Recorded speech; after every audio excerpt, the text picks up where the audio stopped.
Hello students, rising star सेलिस classes में आपका स्वागत है। स्टूडेंट्स, आज सामान्य हिंदी के लिए एक अति महत्वपूर्ण टॉपिक को लेकर आपके समक्ष आए हैं, जिसका शीर्षक है पत्र लेखन। जैसा कि हम सभी जानते हैं कि लगभग जितने भी प्रतियोगी परीक्षाएं होती हैं, सारी प्रतियोगी परीक्षाओं में पत्र लेखन से एक प्रश्न जरूर आता है। पत्र लेखन के संदर्भ में जो प्रमुख बातें हैं, उन महत्वपूर्ण बातों को हम चर्चा करेंगे। पत्र लेखन कैसे लिखें, पत्र लेखन के प्रारूप कैसे होते हैं और कौन कौन से ऐसे पत्र लेखन हैं जो हमारे लिए महत्वपूर्ण होते हैं, उन सारी महत्वपूर्ण बातों पे हम एक एक करके नज़र डालेंगे, उन्हें देखने का प्रयास करेंगे। और मेरा विश्वास है कि आप अगर कोई भी एग्ज़ाम देते हैं, कोई भी प्रतियोगी परीक्षा देते हैं, और विशेषकर आजकल यूपी बोर्ड के एग्ज़ाम चल रहे हैं, उन बोर्ड के हिसाब से भी मैंने ये पत्र लेखन तैयार किया है। तो उनके लिए भी अगर ये पत्र लेखन आप तैयार कर लें तो आपके 100 में 100 नंबर, यानी पत्र लेखन में जितने अंक आते हैं वो अंक निश्चित रूप से आएंगे। ठीक है स्टूडेंट्स, तो आए हम इसको देखने का प्रयास करें। आप देख सकते हैं कि हमने ये 4 स्लाइड्स आपके समक्ष रखे हैं। पहले स्लाइड्स में हमने ये देखा है कि जो 4 टॉपिक है जिस पे हमें चर्चा करनी है वो है, और एक एक करके हम अलग अलग जो 4 टॉपिक हैं उन टॉपिकों पे हम चर्चा करेंगे कि पत्र कैसे लिखें और पत्र के रूप कौन हैं, प्रारूप कौन से हैं, पत्र कैसे हम लिखेंगे, उनके प्रारूप पर हम एक एक करके देखेंगे। और सबसे अंत में हम देखेंगे कि जो सबसे महत्वपूर्ण निबंध हैं, पत्र लेखन हैं, वो कौन कौन से हैं जिसे हमें तैयार करने हैं।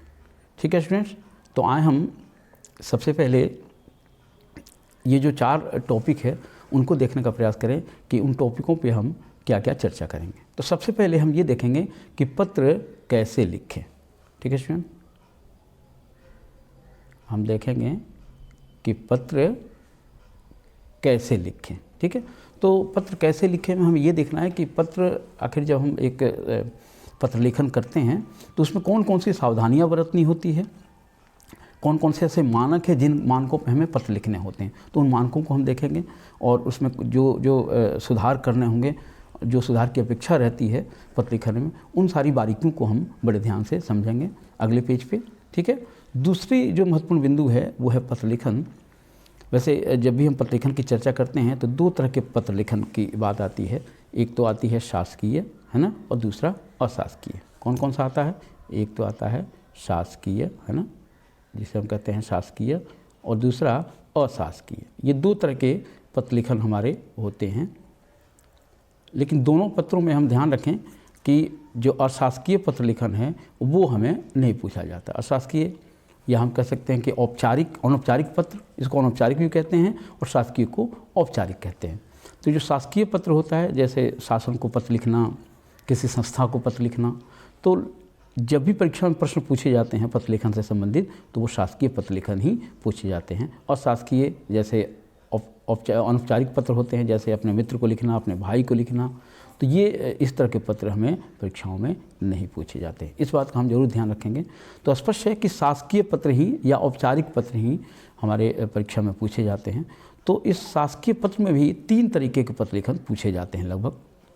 एक तो है शिकायती पत्र, उसकी हम विस्तृत चर्चा आगे करेंगे।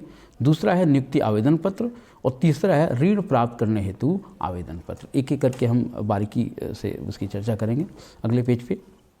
तीसरी जो महत्वपूर्ण बिंदु है जिस पे हम चर्चा करेंगे वो है पत्र के प्रारूप।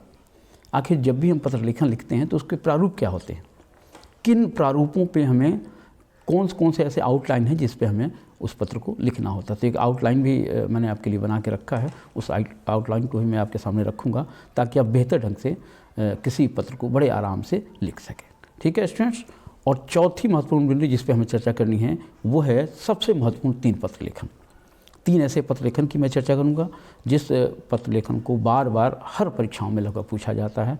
और स्टूडेंट्स, स्पेशल जो यूपी बोर्ड के परीक्षार्थी हैं जो इस बार इंटर की परीक्षा देने वाले हैं, उनके लिए तो ये विशेष है। वो अगर ये 3 पत्र लेखन याद कर लें, समझ लें, तो वो पूरे के पूरे नंबर उन्हें मिल जाएंगे। ठीक है स्टूडेंट्स, तो चले हम आगे एक एक करके बिंदु पे चर्चा करें। सबसे पहले देखेंगे कि पत्र कैसे लिखें। ठीक है स्टूडेंट्स, तो आए देखें, यहाँ चर्चा करें कि पत्र कैसे लिखें, यानी पत्र जब भी हम एक पत्र लिखते हैं तो उसमें कौन कौन सी सावधानियां बरतनी होती हैं, उस पर मैंने एक नोट्स बनाया है। उसकी मैं चर्चा जरूर करूँगा। सबसे पहले स्टूडेंट्स आप ध्यान रखें कि हमें जब पत्र लिखना है तो किस विषय पर लिखना है, ये आपका माइंड सेट होना चाहिए। आपका माइंड जो है बिल्कुल क्लियर होना चाहिए कि कौन सा ऐसा विषय है जिस विषय पे हम ये पत्र लिख रहे हैं, ठीक है स्टूडेंट्स। और दूसरी बात कि आप किसको पत्र लिख रहे हैं, किसको संबोधित करते हैं, कौन से संस्था को संबोधित करते हुए आप पत्र लिख रहे हैं, तो ये भी इस मुद्दे पे भी आपका माइंड बिल्कुल क्लियर होना चाहिए, ठीक है।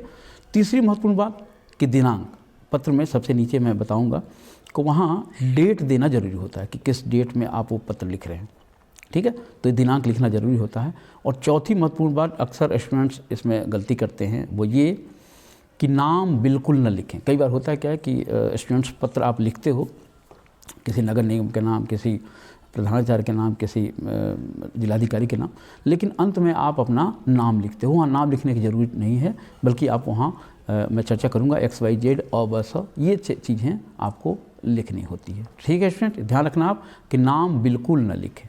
तो स्पष्ट है कि हमने ये देखा पहले पॉइंट में कि पत्र कैसे लिखें, उसमें 4 महत्वपूर्ण सावधानियां हैं, उन पे हम ध्यान रखेंगे। पहली बात कि किस विषय पर हम पत्र लिख रहे हैं, ठीक है, विषय क्लियर होना चाहिए। दूसरी महत्वपूर्ण बात, आप किसको पत्र लिख रहे हैं ये बिल्कुल क्लियर होना चाहिए। तीसरी महत्वपूर्ण बात, दिनांक उसमें डेट क्या है वो आपको देना अनिवार्य है। और चौथी महत्वपूर्ण बात कि नाम उसमें बिल्कुल न लिखें, ठीक है स्टूडेंट्स। तो हम आगे देखें ज़रा। इसके बाद अगला जो हमने बताया था आपको कि दूसरा जो पॉइंट हमने बताया था वो ये कि जो पत्र हैं, पत्र लेखन के जो 3 रूप हैं, उसमें एक शिकायती पत्र मैंने बताया था, है ना, दूसरा बताया था नियुक्ति आवेदन पत्र, और तीसरा ऋण संबंधी आवेदन पत्र। इसी तरीके के प्रश्न लगभग परीक्षाओं में पूछे जाते हैं। तो जो प्रश्न पूछे जाते हैं उस पर भी हम ध्यान दे सकते हैं कि लगभग कई बार होता है कि एक ही प्रश्न को अलग अलग तरीके से अलग अलग परीक्षाओं में पूछा जाता है। तो उस मुद्दे को भी हम इसको ध्यान में रखेंगे। जैसे हम देख सकते हैं कि ये जो है पहला शिकायती पत्र में जब हम किसी को प्रार्थना पत्र देते हैं और उसमें शिकायत करते हैं, हमारी समस्या होती है और उसकी शिकायत होती है, उसको हम शिकायती पत्र कहते हैं। तो हम देख सकते हैं यहाँ कि जैसे पहला जो है जो काफ़ी महत्वपूर्ण है और वो ये अक्सर हर प्रतियोगी परीक्षाओं में पूछा जाता है और यूपी बोर्ड में तो ये निश्चित आना ही है स्टूडेंट्स, आप बिल्कुल ध्यान रखना। वो है कि अपने नगर या गांव की सफाई हेतु संबंधित अधिकारी को प्रार्थना पत्र, ठीक है स्टूडेंट्स। तो ध्यान रखना शिकायती पत्र में ये सबसे अनिवार्य है कि अपने नगर या गांव की सफाई हेतु संबंधित अधिकारी को प्रार्थना पत्र। कई बार ये हुआ, ये लगभग हर बार ये हर परीक्षाओं में पूछा गया है, हर साल की परीक्षाओं में पूछा गया है। तो इसको ध्यान रखना आप। इसको कई तरीके से पूछा जाता है, मैंने इसलिए ये तीनों अलग अलग तरीके से ही प्रश्न मैंने बना दिया है कि पहला ये दिया कि अपने नगर या गांव की सफाई हेतु संबंधित अधिकारी को प्रार्थना पत्र लिखें, या ये भी आता है कि अपने मोहल्ले की नालियों की सफाई करने हेतु नगर पालिका अध्यक्ष को पत्र लिखें, ठीक है स्टूडेंट्स, ये भी आता है। और कई बार इसी को दूसरे रूप में पूछा जाता है और वो ये कि अपने क्षेत्र के प्रदूषण से उत्पन्न स्थिति का वर्णन करते हुए नगर पालिका अध्यक्ष को एक पत्र लिखें। स्टूडेंट्स एक बात इसमें आप ध्यान रखना कि जो शिकायती पत्र है, इस शिकायती पत्र में सारे प्रारूप एक ही बनेंगे, बस अधिकारी के नाम परिवर्तित हो जाएंगे। अगर नगर पालिका अध्यक्ष है तो उसका अलग अधिशासी अध्यक्ष रहेगा, अगर नगर निगम को है तो महापौर हो जाएगा, श्रीमान महापौर, नगर जो मेयर होते हैं उसके नाम। तो ये ध्यान रखना है, सिर्फ नाम चेंज होंगे और सारे जो अंदर के प्रारूप हैं वो वही होगा। और अगर प्रदूषण से है तो प्रदूषण की समस्या लिखोगे आप, नालियों की सफाई है तो नालियों की समस्या के बारे में, और गाँव या नगर की सफाई, जो गाँव की सफाई है उस संबंधी अगर बात लिखनी है तो वो लिखना है। तो ठीक है स्टूडेंट, तो आप ध्यान रखना कि शिकायती पत्र में इसी 3 तरीके के प्रश्न पूछे जाते हैं। प्रश्न एक ही बनते हैं, बस तरीके उनके पूछने के अलग होते हैं, ठीक है स्टूडेंट्स। अब देखें दूसरा नियुक्ति आवेदन पत्र, ये भी अक्सर पूछा जाता है। अगर शिकायती पत्र नहीं पूछा गया तो नियुक्ति आवेदन पत्र जरूर पूछा जाता है।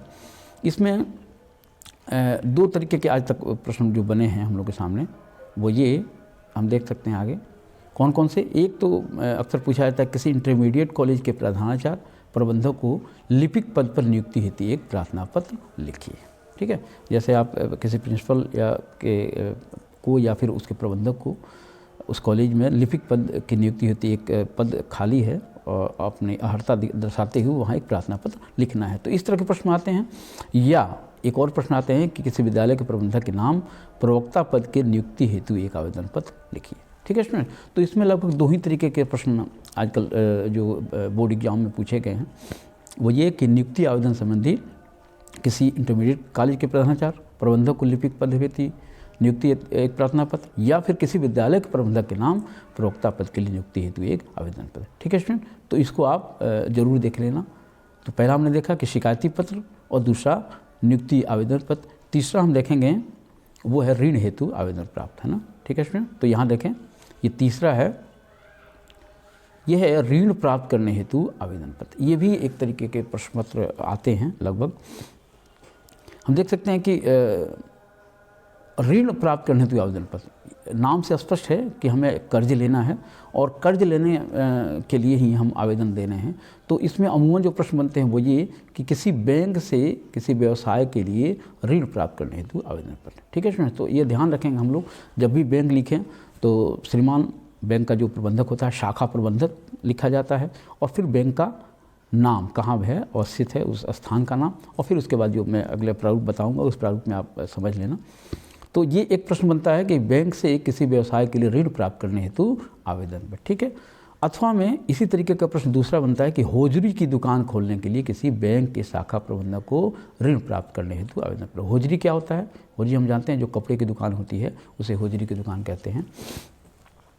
तो उस होजरी की दुकान खोलने के लिए भी आप किसी बैंक से ऋण प्राप्त करते हेतु आवेदन पर। तो इस तरह के प्रश्न पूछे गए हैं। या एक और प्रश्न बनता है इससे कि किसी बैंक के शाखा प्रबंधक को पुस्तक एवं लेखन सामग्री की दुकान खोलने हेतु ऋण प्राप्ति के लिए एक पत्र लिखिए। ठीक है स्टूडेंट, तो इसमें जैसे किसी बैंक के शाखा को ही लिखना है और पुस्तक और लेखन सामग्री की दुकान खोलने हेतु, तो यहाँ पुस्तक एवं लेखन सामग्री की दुकान खोलनी होती और यहाँ होजरी की दुकान। बात एक ही है, सिर्फ शब्दों का अंतर रहेगा। स्टूडेंट एक बात ध्यान रखना है, ये जो तीनों प्रारूप हैं जो ऋण प्राप्त करने तो आवेदन पत्र के प्रश्न बनते हैं, एक ही प्रारूप में लिखे जाएंगे, बस थोड़े बहुत हेर फेर होंगे। शाखा प्रबंधक हर जगह लिखना है, बैंक शाखा प्रबंधक उसके स्थान के नाम, और फिर उसके बाद जो आपके मुद्दे हैं, जैसे होजरी की दुकान है तो होजरी की बात आप बताओगे, लेखन सामग्री पुस्तक की दुकान खोलना है तो उसकी बात लिखोगे, या ऋण प्राप्त करना है तो ऋण। यानी तीनों के प्रारूप एक ही बनेंगे और एक ही तरह के प्रश्न आएंगे। अलग है कि कई बार ये अलग अलग तरीके से प्रश्न पूछे जाते हैं। मैंने प्रयास ये किया है कि सारे प्रश्न जो आज तक पूछे गए हैं उन प्रश्नों को मैंने यहाँ समेटने का प्रयास किया है। ठीक है स्टूडेंट्स, अब आगे देखें स्टूडेंट्स। अगला जो सबसे महत्वपूर्ण है वो ये जो मैंने बताया था कि पत्र लेखन का प्रारूप। आखिर जब हम पत्र लिखेंगे तो उसके प्रारूप कैसे होंगे, किस रूप में हम उस पत्र को हम लिखेंगे। तो हम देख सकते हैं कि यहाँ जो पत्र लेखन का प्रारूप है, सबसे पहले हम देखेंगे, सबसे पहले कोई भी पत्र आप लिखें, चाहे ऋण प्राप्त करने के लिए लिख लें, या फिर नियुक्ति आवेदन के लिए लिखें, या फिर नगर की सफाई हेतु लिखें शिकायती पत्र, सबसे पहले आपको लिखना है वहाँ सेवा में। ठीक है स्टूडेंट्स, क्या लिखना है आपको? सेवा में। ठीक है, हम थोड़ा सा इसको इरेज कर लें। ठीक है, अब क्लियर हो जाएगा। ठीक है, तो हम देख सकते हैं कि ये क्या है? सेवा में। सबसे पहले कोई भी पत्र लिखते हैं तो सबसे पहले प्रारूप क्या लिखते हैं? सेवा में। जैसे सेवा में के बाद उसका नाम, उस जो जिसके लिए पत्र लिख रहे हैं, चाहे शिकायती पत्र लिख रहे हैं या फिर ऋण के लिए आवेदन कर रहे हैं या नियुक्ति आवेदन के लिए, तो यहाँ सेवा में उसका नाम लिखना है। जो भी, जैसे मान लीजिए आपने सबसे पहला जो मैंने बताया था कि नगर की सफाई के लिए, तो मान लीजिए महापौर को लिख रहे हैं तो सेवा में श्रीमान, यहाँ क्या लिखेगा आप? सेवा में श्रीमान यहाँ लिखना है आपको। ठीक है, श्रीमान महापौर, महापौर महोदय। ठीक है, ये आपको लिखना है। अब ये नहीं कि आपको सारी चीज़ों में यही लिखना है। ठीक है, आगे क्या, जैसे मान लीजिए आप ऋण प्राप्त करने के लिए लिख रहे हैं तो वहाँ क्या लिखें? सेवा में श्रीमान, श्रीमान लिखेंगे यहाँ, और यहाँ क्या लिखेंगे?